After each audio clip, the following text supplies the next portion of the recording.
what is it for you, the word acceptance, and how is it reflected in your life?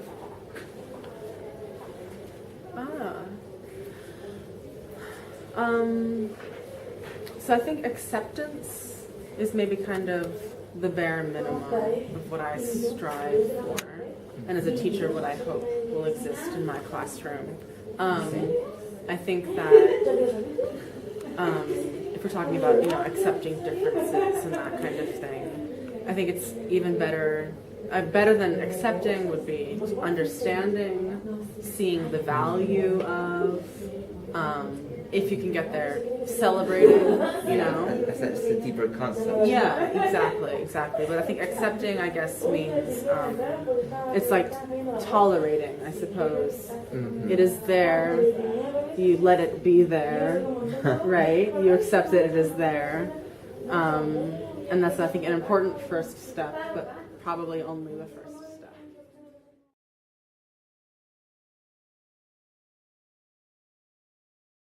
Would you take the concept to a pedagogical context? Because we will be teachers in the future, and we need to have this concept really inside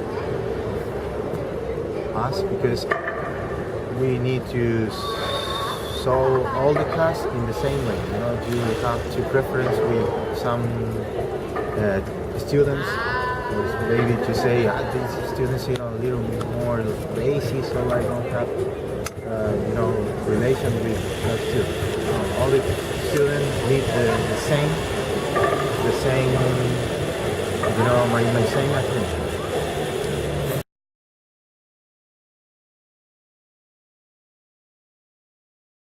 How important would you consider the role of the teacher as a mediator when it comes to work in pairs or in groups? Okay, I think that for some students it's not that easy to work with everyone, because, well, in this century, acceptance is easier than in the past, but it is also a little bit different because everyone now is different. So I think that the teacher should force a little bit to the students work together in order to create a bond between the students and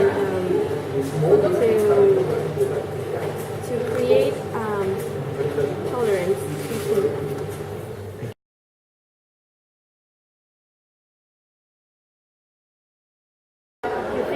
It's important to foster this idea in the classroom? To foster the idea of peer acceptance, of course, yes. It is very important, especially nowadays where people are not really that tolerant, and they tend to disregard or just ignore people who are not the way they think those should be, or they're not very much like them, so they just walk away. I think that, on the contrary, they should learn to accept everybody, no matter how different they are.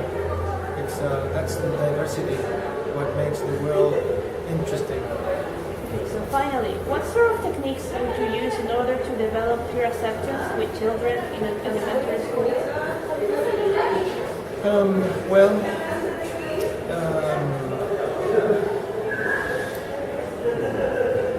Working, actually, being together in pairs and in triads is important. Just doing any activity. Then having those kids, especially those kids with some difficulty relating to others, have them take a more active role within the group. If they don't want to or they don't like doing that, but then with your support they can just become some sort of a leader in a way for a week or so. So they get the sense of being in charge of the group, leading them, being an example for the others. So probably with that conscious effort, they will start reflecting on what I do that my classmates like me now more or less, right? So it's like a self-reflection, and then I think that way things can be improved. All right. Thank you very much.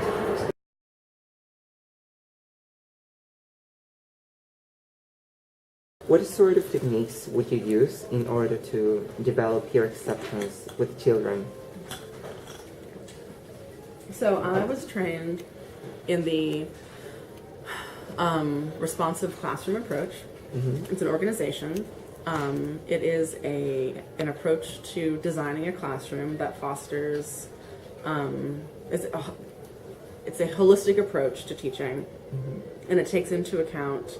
The end goal is always learning, and it takes into account, or it shows you ways to create all the things that I've been naming. How to help.